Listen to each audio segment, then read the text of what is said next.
How's it, guys? Welcome to my channel. This is my review about my 2005 Mitsubishi L200 or / Triton, or Colt as it's known in South Africa.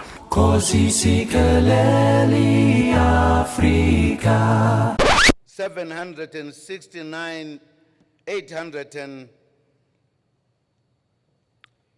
700.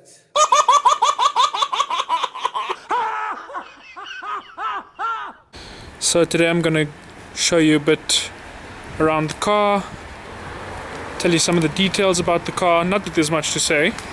It's a very basic truck. Got this one recently. It's got a bit of cosmetic damage, but nothing a bit of TLC can't fix. I did put a tonneau cover, as it's called, on the back. I replaced the roll bar because for some reason it was completely rusted, you know. But I don't know how people can neglect their cars like that. Why?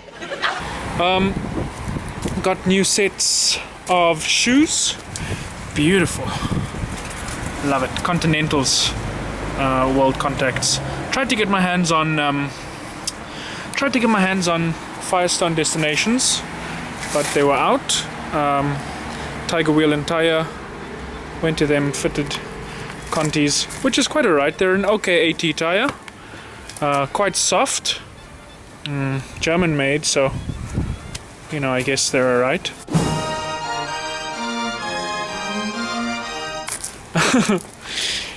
It is the V6. It comes with the single overhead cam, 3-liter, 24-valve V6 Mitsubishi engine. Actually, the same engine that's used, well, a model of the engine that's used in the Mitsubishi 3000 GT. Yeah, makes stock 200 horsepower. I have a free flow exhaust fitted to this. Stock branches and everything. Or manifolds. The manifolds, actually, the stock manifolds give it good low down torque, which is what you want. It's not the 4x4, it's the 4x2. Just love myself a Bakkie, man. That's why I got it. Bakkie, as it's known in South Africa. We're gonna go ahead and get inside. It's a bit dirty. This was a very spontaneous review.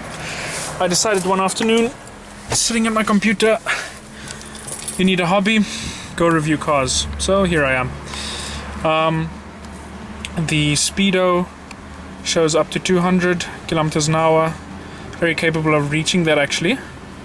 I won't say I have because it would be illegal on public roads, but let's just say it's capable of doing it. Maniac. Partially thanks to the free flow exhaust I fitted, which adds around, I don't know, give or take 20 horsepower more. Really frees it up nicely. Anything more, you lose torque and it gets too noisy. It sounds quite throaty, actually.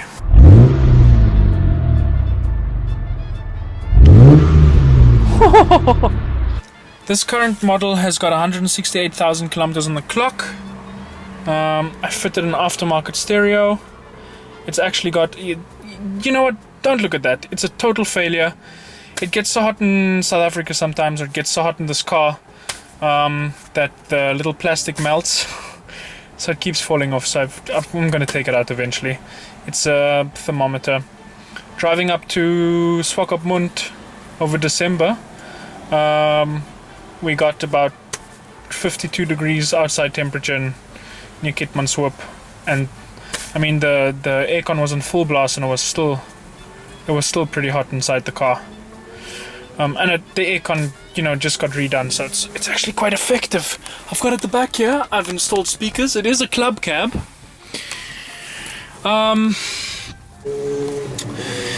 So the rev limiter is at 6,000 RPM.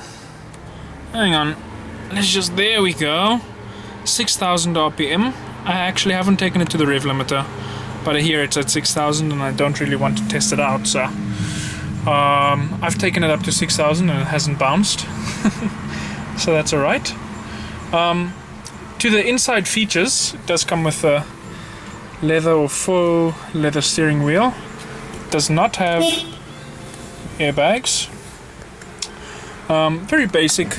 There's a diff lock for the rear diff if you get yourself in a bit of trouble. Has wind-up windows. The newer versions, the newer models came up with automatic windows. I did have a 2.8 TDI before this, and it blew a head gasket. Actually, it cracked the whole head, so that was actually a design flaw with the 2.8 TDI Mitsubishi Tritons. This particular model has leather seats, which I like a lot. They're very comfortable. I did do a 22-hour road trip with this, and the lack of bolster support over here does get quite annoying, and my ass did start to hurt. But you know, it wasn't made for a 22-hour road trip. No shit. And you can always put aftermarket seats in. I actually was thinking of putting Pajero seats in, leather ones, quite comfortable also, and they offer the necessary support. There we have in the middle, we have the 5-speed manual transmission. In the 4x4 version you'd have the little gay small midget shift knob over here for the 4x4 that you can go up and down with. There we have the handbrake in the middle, and then we have the little thing inside there. I have, of course, Q20, because if you don't have Q20 you are not prepared for life, my friend. Or WD-40, whatever you call them, whatever your alternative is. It's just a lubricant, which is quite good for lubing things up. Oh, that's a plastic bag. I have my obligatory pepper spray with me in case a motherfucker want to get real. I was like, it's about to go down. The pedals are quite basic. They've been worked, they've been used. You know, it was a work truck before I had it, now it's a recreational truck to muck about with. Fuel economy is very bad. Well, actually, you know what, for a V6, it's not that bad. Check here, I'm on 479 kilometers, and I've got half a tank left, though this tank will last me another 200 kilometers and it's going to be an empty. On the open road, going between, I don't know, 140 and 160, say going 150, you can get about 6 kilometers per liter, which is not bad. If you really drive like a grandma, you can get about 7 to 7.5. 7.5 is the max. I mean, if you can get more than 7.5 from this engine, I will buy you... Oh, okay, I won't buy you anything. I'll give you a kiss. Right, and that means a lot because I'm kind of a big deal. I'm kind of a big deal. But I'm happy with the fuel economy from my V6. I'm very happy with my car. It's had no problems. The engine's given me no problems whatsoever. The previous owner did do a very bad job on installing a new clutch and brakes, so I'm going to have those fixed. But this car can do no wrong. You can't go wrong if you're looking to buy a car like this, or if you have a car like this. Be proud you own it. Be a proud Colt owner. So this is where the magic happens. When I got this car, it was a bit abused. Previous owner didn't really take the best care of it. So the battery was too small. He had the wires from the amp just hooked up kind of like DIY sort of. And I like when things are done properly, installed correctly. So I went and I got a new battery. Got a few new sensors. It's time to get a belt change, fix the cam, or replace the cam belts. See, it is the single overhead cam, so it has only 2 cams per engine bank, cylinder bank. 24 valves though. This variety of the 6G72 develops 200 horsepower, which is still enough to, you know what, it doesn't actually keep up so well with the more modern V6s. You'd have to at least go the turbo route if you really want to, give the Hiluxes a run, the V6 Hiluxes, and a run for their money and keep up with the Prados and the whatnot.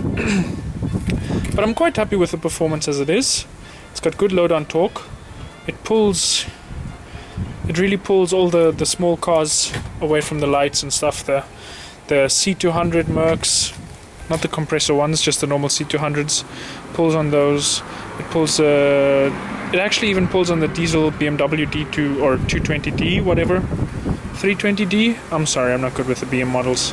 220, 320, 120, 820, 720, 520, 420, if you know what I'm saying. Okay. Yep. Let's go ahead and check the space in the buck, as it's called, because it's a bucky. In Afrikaans you say the buck, which I guess is the bed in English. See, you've got the tonneau cover. It's held on by this thing. Very dirty, as I said. It's been raining the last few days and it stands outside. I do take good care of it. Don't judge me because of this. You judgmental people. There we go. The back has been used. It does get used, so it's a bit dirty under the back there. You can clean that as well. Quite a lot of space, which is nice. Which is, you know, obviously a perk if you have a truck, which is why I like it. One of the reasons I actually got it. Because if you want to move something, you can. And you don't have to go and rent a pickup or something. Plus it's sexy as hell. And the ladies can't get enough of me. I'm dead sexy. Look at my sexy body. There we go. Let's just go ahead and close that. So it's held closed by hinges. There we go. Voila. And then you just have to put that back on. There we go. It's got the standard rims. The rims are 15 inches. Quite good for off-roading. This, like I said, isn't the 4x4 version, but the 4x2. So I don't do much off-roading. It does have a diff lock at the back. So you can get yourself unstuck if you do get stuck. You make a bit of a fuck up, sorry. Nice signage on the side there, so people know you mean business. There we go. And that is all for my review of my 2005 Mitsubishi L200 / Triton / Colt. I hope you enjoyed it, and please stay tuned for more videos to come. That's all, folks.